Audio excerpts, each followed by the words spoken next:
सचिन पायलट को शह दे दी, सचिन पायलट को मात कर दिया। सचिन पायलट कैसे कर रहे हैं, सचिन पायलट का क्या करेंगे? क्या इसी के इर्द गिर्द पिछले 4 साल में राजनीति नहीं घूम रही राजस्थान की? और अब भी सियासी गलियारों में बातचीत यही चल रही है कि सचिन पायलट की लोकप्रियता को ध्वस्त करने के लिए, सचिन पायलट के बिना भी वोट एकत्रित करने के लिए, सचिन पायलट फैक्टर को पूरी तरह से कम और कमजोर कर देने के लिए ये जिले बनाने का मास्टर स्ट्रोक खेला गया है। मसला ये है कि ये मास्टर स्ट्रोक खेलने का अगर यही इकलौता मकसद है तो शायद इस मकसद के बिना पर या इस मकसद के एवज में हमको बहुत कुछ कॉम्प्रोमाइज करना पड़ सकता है। इस पूरे मुद्दे पर बातचीत करने के लिए मेरे साथ इस वक्त है योगी योगेंद्र जी, जो कि राजस्थान पत्रिका जैसे संस्थानों के साथ बतौर नेशनल एडिटर काम कर चुके हैं और राजस्थान की राजनीति को बहुत गहराई से जानते हैं। सर, सबसे बड़ी बात ये, शहर का विकास कैसे हो, जनता का विकास कैसे हो, अब तक जो विधानसभाएं बनी हुई है, अब तक जो डिस्ट्रिक्ट्स बने हुए हैं उनका विकास कैसे हो, ये सोचने की बजाय कैसे परास्त किया जाए अपनी ही पार्टी के एक युवा नेता को, ये सोच के कब तक राजनीति होती रहेगी? और अगर ऐसे ही चलता रहेगा तो क्या इन सब मुद्दों को सोचना गौण कर दिया जाएगा कि राजस्थान का खजाना कितना खाली हो रहा है, राजस्थान पे कर्ज कितना है? 5 लाख करोड़ रुपए के कर्ज से ऑलरेडी गुजर रहा है राजस्थान, और उसके ऊपर से और भार पे भार डालते जा रहे हैं। नौकरियां दे नहीं रहे लेकिन ये सारा भार डाल रहे हैं। ऐसे में जनता को कहां तक ये सारी चीजें समझ में आएगी, या फिर ये जो घोषणाबाजियां हैं इसी से जनता खुश होकर जो एंड मकसद है वोट पाने का वो कंप्लीट हो जाएगा? वरुण जी, आप सीनियर जर्नलिस्ट रहे हैं, एनडीटीवी में, जी टीवी में ब्यूरो चीफ रहे हैं आप लंबे समय तक। आपको पॉलिटिकल रिपोर्टिंग का बड़ा अच्छा अनुभव है, आपने नेताओं को नज़दीक से देखा है, आपको इस बात का अंदाज़ा है कि ये जो पूरी कवायद चल रही है ये पूरी एक तरफा कवायद चल रही है। आप शुरू से स्टेप बाय स्टेप देखिए कि पिछले 1-2 साल से जो प्रदेश में जो राजनीति चल रही है, खासतौर से मैं कांग्रेस की बात कर रहा हूँ क्योंकि आपने कांग्रेस का ये मामला उठाया है कि नए ज़िले बनाने का मामला है। सरकार ने सदन में घोषणा की है नए राजस्थान में ज़िले बनाएगी, जो इलेक्शन ईयर चल रहा है। तो आप देखिए कि अशोक गहलोत जो स्टेप उठा रहे हैं ना, आप पिछले 1-2 साल के घटनाक्रम पर नज़र डालें तो ये बिल्कुल आपको शीशे की तरह साफ साफ नज़र आ जाएगा कि ये जो सारी कवायद चल रही हैं ये एक छत्र राज करना, पार्टी पर हावी होना, सचिन पायलट को किस तरह से दरकिनार करना, ये जो तमाम कवायद चल रही है ना, ये सारी उसी रणनीति का हिस्सा है। आप देखिए इससे पहले मुख्यमंत्री ने क्या किया, जब उनको राष्ट्रीय अध्यक्ष बनने के लिए वो वापस आ गए और उन्होंने ये कहा कि मैं राजस्थान में 2 पद रखना चाहता हूँ, मुख्यमंत्री भी मैं ही रहूँगा और राष्ट्रीय अध्यक्ष बनूंगा, इस शर्त पर मुझे राष्ट्रीय अध्यक्ष बनना है। तो पार्टी हाईकमान ने एक व्यक्ति एक पद का हवाला देते हुए इस बात से इनकार कर दिया, तो ये वापस लौट आए और यहाँ आकर बाकायदा बिना मुख्यमंत्री की शय के, किसी मंत्री में हिम्मत नहीं है कि वो विधायकों को जुटा ले और पार्टी हाईकमान के समक्ष जो समय यहाँ मौजूद थे उनको चुनौती देते हुए ये दिखाया कि देखिए सारे विधायक मेरे साथ हैं। तो आप देखिए ये जो तमाम रणनीतियाँ चल रही हैं, जिस तरह से सचिन पायलट के बारे में बोला गया कि ये तो वायरस हैं और ये तो वो हैं विद्रोही हैं या दागी हैं, जो भी हैं, इन्होंने अनुशासनहीनता की है। तो ये जो तमाम जो कवायद जो चल रही है ना, वो यही चल रही है कि भाई यहाँ सर्वे सर्वा राजस्थान में केवल अशोक गहलोत हैं, यहाँ जो भी कुछ कांग्रेस है वो कांग्रेस का पर्यायवाची बन चुके हैं, संगठन भी उनके हाथ में ही है क्योंकि अध्यक्ष उन्हीं के बनाए हुए हैं, विश्वास पात्र हैं उनके, सरकार भी उनके साथ है, विधायक भी उनके साथ हैं। तो ये सारी बातें, तमाम बातें ये साबित करती हैं कि ये जो मास्टर स्ट्रोक है ये निश्चित तौर पर आपने बिल्कुल सही वजह फरमाया कि ये सचिन पायलट को कहीं ना कहीं धक्का पहुंचाने के लिए, दरकिनार करने के लिए ये जो स्ट्रोक, जब आपने खुद नहीं कहा है भी कि खजाना खाली पड़ा है, तो और वहाँ मतलब केवल खजाना खाली पड़ा हुआ है, 5 लाख करोड़ का कर्जा है, एक जिले पर वरुण जी 1000 करोड़ रुपए खर्च होगा अनुमानित है। आपने बना दिए 5-6 जिले, तो 7 जिले बना दिए, 19 जिले बना दिए आपने, सॉरी 19,000 करोड़। सरकार के पास पैसा नहीं है। आप बताइए, ये कागजों में जिले चलेंगे, ये कागजी जिले हैं सारे, इनसे क्या हासिल होना है? इनसे इनका मकसद ही केवल ये है कि किस तरह से पार्टी के अंदर मौजूद, चाहे वो आला कमान हो, चाहे वो सचिन पायलट हो, उनको कैसे निपटाना है, उनको कैसे दरकिनार करना है। आप बताइए, किस पिछले साल 2 साल में किस मुद्दे पर मुख्यमंत्री ने केंद्रीय आला कमान से गाइडेंस मांगी हो, मार्गदर्शन मांगा हो कि साहब बताइए कि पार्टी को कैसे बेहतर किया जाए। पूरा सचिन पायलट के समर्थक जितने भी विधायक हैं, 10-20 जो भी हैं, उनको बिना साथ लिए आप लगातार लंबे समय तक उनकी आवाज़ दबाते आ रहे हैं, तो आप सरकार चला रहे हैं आप। तो ये जो तमाम जो कागजी जो चीज़ें चल रही हैं, ये कागजी घोड़े जो दौड़ाए जा रहे हैं, वो सब उसका पर्पस सिर्फ एकमात्र ये है कि अगले विधानसभा चुनाव में कांग्रेस के हाईकमान को ये दिखा देना कि यहाँ कोई दूसरा नहीं चलेगा, यहाँ उन्हीं की मनमर्जी चलेगी। चाहे टिकट वितरण का मामला हो, चाहे सरकार बनाने का मामला हो, पार्टी में किसको रखना है किसको नहीं रखना है, ये फैसला अब हाईकमान नहीं करेगा। यानी नाकारा, निकम्मा और उसके बाद गद्दार, ये सब कुछ बोलना शायद कम पड़ गया था। उसके बाद आलाकमान की पूरी तरह से नाफरमानी, आलाकमान की पूरी तरह से विद्रोह, सारे के सारे विधायकों का मीटिंग कर लेना, ये भी शायद कम पड़ गया था। तो उसके बाद एक के बाद एक सचिन पायलट को कैसे कमज़ोर किया जाए वो काम कर रहे हैं। लेकिन समझने वाली बात यह है कि अगर सचिन पायलट को कमज़ोर करने के लिए ये राजस्थान को फिर से कंगाली की तरफ ढकेलने, या जो ऑलरेडी कंगाली की तरफ है उसको और ज़्यादा कंगाल करने की ये कवायद की गई है, तो वाकई एक बात सोचने वाली है, क्या अभी तक जो ज़िले थे वो इतने ज़्यादा विकसित हो चुके थे क्या, कि विकास का सारा आयाम वो छू चुके थे क्या, जो नए ज़िले बना दिए गए?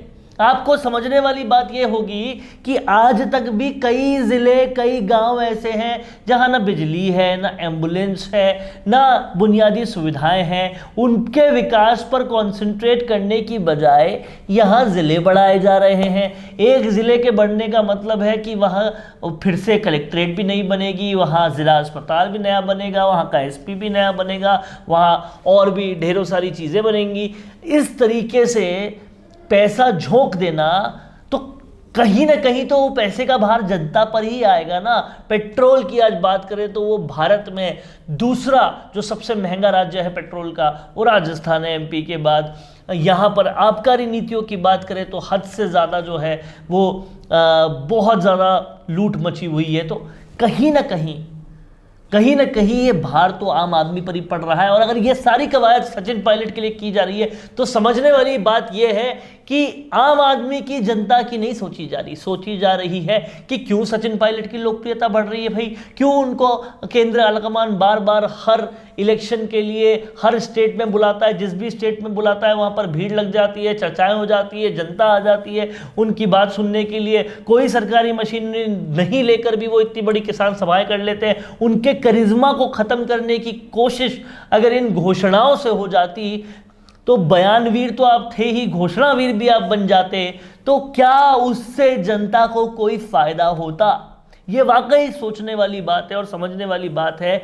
इस तरह के घोषणाओं से बिना जिनका ग्राउंड प्रेजेंस देखे कि हमारे पास इतना पैसा है कि नहीं, ये बिना देखे आप कर देंगे। इससे बेहतर तो यह होता कि वो लोग जिन्होंने इतने सारी पढ़ाई करके, इतनी आस और उम्मीदें जिनसे रखकर, जिन्होंने एग्ज़ाम दिए थे और फिर पेपर लीक हो गए, उनके लिए कुछ किया जाता, या फिर उन वीरांगनाओं को कुछ और सेटिस्फाई किया जाता जो जिनके पति ने जान दे दी पूरी के पूरे देश के लिए, उसके बाद भी वो कहीं ना कहीं डिससेटिस्फाइड है सरकार से, उन पर कुछ पैसा खर्च किया जाता। तो क्या ज़्यादा ठीक नहीं होता? उत्तराखंड त्रासदी में हम लोगों ने पैसे बांट दिए, जॉब्स बांट दिए, लेकिन राजस्थान में जो त्रासदी हो रही है उनकी तरफ देखा ही नहीं जा रहा और नए ज़िले बनाए जा रहे हैं। तो कहीं ना कहीं योगेंद्र जी, ये जो पूरी कवायद है, इससे साफ तौर पर समझ में आ रहा है कि राजनीति का मतलब अब आपसी सरफुटअव्वल ही हो गया है, उसका कहीं पर भी मतलब लोगों के डेवलपमेंट से नहीं है। आपने अभी डेवलपमेंट का और त्रासदी का जिक्र किया, तो वरुण जी मैं आपको बताना चाहूँगा कि पिछले एक सप्ताह से करीब राजस्थान में मौसम ख़राब है और पूरे राजस्थान में अलग अलग हिस्सों में ओलावृष्टि हो रही है और बारिश हो रही है। और ये बेमौसम बारिश जो हो रही है, इससे सबसे ज़्यादा नुकसान किसानों को हुआ है। किसानों की खेत में फसल तैयार पड़ी हुई थी, वो फसल नष्ट हो चुकी है। ठीक है, अब उनको उनके साथ दिक्कत ये है कि एक तो उनके पुराने कर्जे पहले ही माफ़ नहीं हुए, नई फसल में खराबा आ चुका है, नुकसान लग हो चुका है, और सरकार नए ज़िले बना रही है। अब ये जो पैसा है, ये यदि किसानों की मदद के लिए मिलता तो कम से कम उनका घर परिवार चलता, उनके बच्चों को रोज़गार मिलता, उनकी बच्चियों की शादी ब्याह की व्यवस्था होती। वो न करके आपने 1000 करोड़ों की व्यवस्था, ये आप अगली बार जब चुनाव जीत के आते, जब आप बजट में पर्याप्त पैसे होते, बजट में पैसे के संसाधन पर्याप्त होते, तब आप तब भी कर सकते थे। लेकिन इतनी जल्दबाजी में सब किया गया है कि जो रियल इशू हैं, जो आपने गिनाए हैं, जो वास्तविक इशू हैं, उनसे ये मुंह चुराना है। आप जो सच्चाई से पर्दा, आप पैसा था ही नहीं। ये सवाल ये कि जब आप पर बजट में पैसा ही नहीं है, टैक्स आप इतना लगा चुके, राजस्थान में सबसे महंगा पेट्रोल है, राजस्थान में टैक्स और मामलों में सबसे ज़्यादा है, वो आप कम कर नहीं रहे हो। तो सवाल ये है कि अब जनता में बचा क्या है? जनता का खून तो सारा निचोड़ ही जा चुका है। अब कितना टैक्स आप लोगे और कितना? भाई सरकार ने यदि ये इंतजाम किया है नए जिले का, तो ये सरकार को और मंत्री विधायक या मुख्यमंत्री अपनी जेब से थोड़ी देंगे। अल्टीमेट लोगों को ये भी सोचना पड़ेगा, आखिर ये जो इंफ्रास्ट्रक्चर उन जिलों में डेवलप होगा, उसका पैसा आएगा कहां से? आपके पास तो पैसा ही नहीं है, आप सरकार तो कर्जदार हो रही है पूरी तरह से। इन सब चीजों को इस तरह से समझा जाए कि 19 जिलों की ये जो घोषणा है, ये महज एक कोशिश और कवायद है कि किसी तरह से किरोड़ी लाल मीणा का आंदोलन जो इस तरह से सर चढ़ के बोल रहा है, उनकी तबीयत का खराब होने से लेकर उनके उठाए हुए मुद्दों तक, जिस तरह से सड़क सड़क पर उनके गूंज हो रही है, उसको कैसे कम किया जाए। जिस तरह से करिश्मा सचिन पायलट की किसान सभाओं को हो रहा है, उसको कैसे कम किया जाए। जिस तरह से एक के बाद एक महापंचायतें होने वाली है, हो रही है, आगे और होगी, उनको कैसे कम किया जाए और अपने खिलाफ ज़्यादा ना हो, ये कैसे देखा जाए। और कहीं ना कहीं तमाम सारे लोकप्रिय नेताओं की लोकप्रियताओं को किस तरह से एक स्ट्रोक में रोका जाए और एक स्ट्रोक में वोट अपनी तरफ लिए जाए। सबसे महत्वपूर्ण चीज़ जिसमें यह है, मुझे तो आश्चर्य इस बात का यह है, इस देश में कांग्रेस है भी या नहीं है? बताइए आप कांग्रेस आपको लगता है कहीं है? कोई अनुशासन, कोई नियंत्रण कुछ है? कुछ नहीं है, मुझे लगता नहीं है। आप देखिए कि इस मुद्दे को लेकर कि जब आप पर 5 लाख करोड़ का कर्जा ऑलरेडी है, तो आप पैसा कहां से लेके आएंगे? तो इस मामले में हाईकमान को हस्तक्षेप करना चाहिए और बुलाना चाहिए, मुख्यमंत्री को, सरकार को तलब करना चाहिए कि आप इस बात का हिसाब दें। और जनता बेवकूफ़ बना रहे हैं आप कोई जनता, मतदाता बेवकूफ़ नहीं है, लोग बहुत समझदार हैं। लोगों ने ऐसा परिवर्तन किया है कि नेताओं के होश उड़ा दिए। मतदाताओं को आप इतना मूर्ख और भोला नहीं समझे आप कि आपने जो भी घोषणा कर दी उस पर उन पर भरोसा हो गया। वो सब समझते हैं। आज की तारीख में मतदाता इतना जागरूक है, उसके पास जानकारी के इतने रिसोर्सेज हैं, इतने स्रोत हैं कि वो कहीं से कोई भी जानकारी पूरे दिन में जुटा लेते हैं। और ये जो पॉलिटिकल कैलकुलेशंस का खेल है, ये भी आजकल जनता को समझ में आता है कि अगर राजस्थान की 200 सीटें हैं, आपको जीतने के लिए 100 से ज़्यादा सीटें चाहिए और आप एकदम बॉर्डर पे हो जाते हैं, तो आपको जोड़तोड़ करनी पड़ती है। पिछली सरकार में भी कुछ ऐसा ही हुआ, लेकिन पर्दे के पीछे की कहानी ये है कि जिन निर्दलियों से जोड़तोड़ की, उन निर्दलियों को खड़ा कहीं ना कहीं मुख्यमंत्री गहलोत ने ही किया था। उनके जीतते ही उनका मुख्यमंत्री गहलोत के घर आना, बोला कि आपने बोला तब इलेक्शन लड़े और जीत गए। तो इस तरह से पॉलिटिकल समीकरण कैसे खेले जाते हैं, वो आजकल लोगों को भी समझ में आता है। ज़्यादा ज़िले करके, ज़्यादा लोगों को खुश करके, ज़्यादा विधायकी के लिए कॉन्टेस्ट करने वाले लोगों को खुश करके अगर आप अपनी तरफ कर गए और थोड़ी सीटें और बढ़ाने के लिए ये कवायद की गई, तो सोचने वाली बात ये है, सीटें बढ़ जाएंगी, वोट बढ़ जाएंगे, पर क्या वो पैसा बढ़ेगा जो राजस्थान के खजाने में खाली हो चुका है? जी, मैं आपसे एक बात शेयर करना चाहता हूँ आपसे और दर्शकों को बताना चाहता हूँ कि ये जो छोटे ज़िले बनाने की कवायद है, ये महाराष्ट्र पैटर्न पर चली है। जो महाराष्ट्र में पहले ये सब हो चुका है, तो उसी पैटर्न को राजस्थान में लागू किया गया है। और मैं कह रहा हूँ ज़िले बनाना अच्छा है, छोटे ज़िले बनने चाहिए। आपने हनुमान बेनीवाल का बयान देखा होगा, उन्होंने भी इस पर अच्छी प्रतिक्रिया जाहिर की है। सवाल ये, छोटे ज़िले होने से अच्छा विकास होता है क्योंकि आदमी ज़िला मुख्यालय से ज़्यादा दूर नहीं होता और ज़िला मुख्यालय पर ही चूँकि पूरा ज़िला प्रशासन बैठता है, तो वो जो जोग्राफिकल डिस्टेंस है, जो भौगोलिक दूरी है, जब वो कम हो जाती है, तो निश्चित तौर पर जैसा भी आपने फरमाया था कि वो मुख्यालय बनेगा, अस्पताल बनेगा, कलेक्ट्रेट बनेगा, और वहाँ पर अभी तो चूंकि एक तहसील ही है वो, और जब जिला बन जाएगा तो उसके अंदर कई तहसील होंगी, तो वहाँ पर प्रशासनिक अमला पूरा मौजूद रहेगा, पूरी पुलिस प्रशासन मौजूद रहेगी, तो लोगों को अपनी फरियाद, अपनी दुख तकलीफ, अपने काम के लिए हेडक्वार्टर आप तक जाते थे दूर, काफ़ी दूर, वो नहीं जाना पड़ेगा। लेकिन वह अच्छी चीज़ है। छोटे जिलों में निश्चित तौर, छोटे राज्यों और छोटे जिलों का जो सिद्धांत है वो अच्छा है और उससे विकास तेज़ी से होता है, लोगों को काफ़ी रिलीफ मिलता है, काफ़ी सुविधाएं मिलती हैं, आपकी जो कम्युनिकेशन है वो तेज़ी से बढ़ जाता है वहाँ पर। लेकिन सवाल ये है कि इसको आप करेंगे कैसे? नहीं, इससे भी बड़ा सवाल ये है कि अगर आप छोटे जिले, नहीं, आप इसका उदाहरण पहले के जो जिले देखिए ना, आप होना ये चाहिए था, सरकार को ये करना चाहिए था कि जो ऑलरेडी आपने जिले बनाए, 12 आपने बना दिया, दूसरे जिले आपने बना दिए, हनुमान, उनकी हालत देखिए आपने जाकर, और उस पर आपको लगता है आज भी वो तहसील जैसे ही हैं, उस पर उनमें भी वो तहसील मुख्यमंत्री नहीं, सरकार ने एक कलेक्टर एसपी बैठा देने से उस जिले में जब तक आप बुनियादी सुविधाओं का विकास नहीं करेंगे, जब तक आप पर स्कूल कॉलेज नहीं खोलेंगे, बड़े अस्पताल नहीं खोलेंगे, सड़कों का बड़ा जाल नहीं बिछाएंगे, प्रॉपर पानी बिजली नहीं है राजस्थान में, आप जिलों की बात कर रहे हैं। अभी तक तो आप बताइए वरुण जी, स्कूलों में आपने पिछले दिनों जिक्र किया था, मुझे ध्यान है, एक डिस्कशन के दौरान, हजारों स्कूलों में राजस्थान के खंबे नहीं है, बिजली के खंबे नहीं है, बिजली के खंभों के लिए पैसे नहीं है स्कूलों के पास, सवाल सबसे बड़ा पानी नहीं है पीने के लिए बच्चों को, और आप जिले बना रहे हो। सवाल सबसे बड़ा ये उठता है कि जो इन जिले बनाने के पीछे लॉजिक दिया गया विधानसभा में वो ये था कि राजस्थान जो है वो भौगोलिक दृष्टि से काफी बड़ा है, इसलिए विकास करने के लिए अच्छी बात है, ये बात अच्छी है, लेकिन सवाल यहाँ पर यह है कि भौगोलिक दृष्टि से क्या राजस्थान आज बड़ा हुआ है? आप 3 बार से मुख्यमंत्री हैं, क्या अब जाकर राजस्थान बड़ा हुआ है?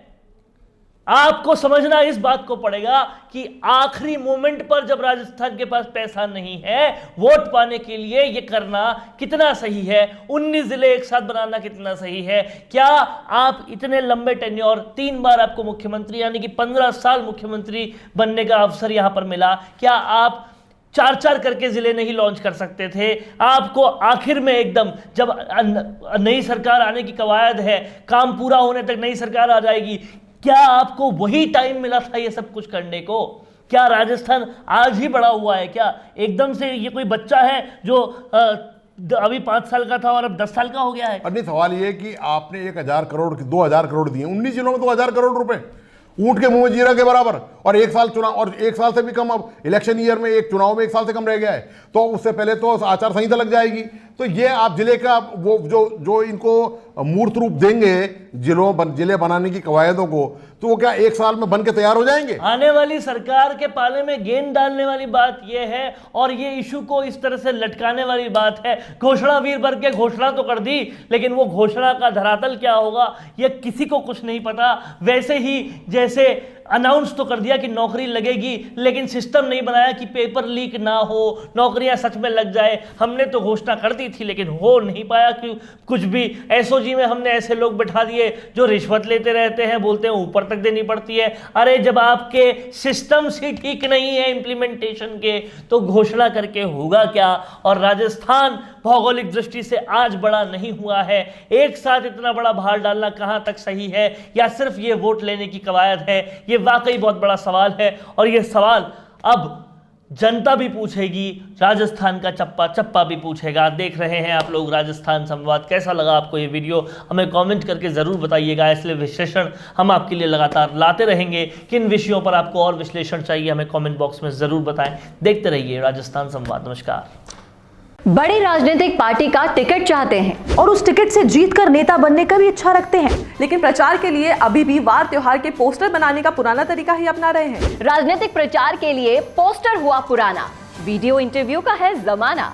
राम मीडिया वर्क्स आपकी राजनीतिक प्रोफाइल को पावरफुल बनाने के लिए लाए हैं स्पेशल डिजिटल पैकेज, जहां प्रदेश के लाखों सब्सक्राइबर्स वाले डिजिटल चैनल के रिपोर्टर, कैमरामैन लेंगे आपका इंटरव्यू, और वो उन चैनल्स पर प्रसारित होगा जिन्हें पहले से लाखों लोग सब्सक्राइब किए हुए हैं और जिनके करोड़ों में व्यूज है। तो छोड़िए पुराने तरीके, अपने इंटरव्यू, कैंपेन्स और इवेंट को कीजिए जमे जमाए चैनल्स के जरिए वायरल। ज्यादा जानकारी के लिए नीचे दिए हुए लिंक पर क्लिक कीजिए।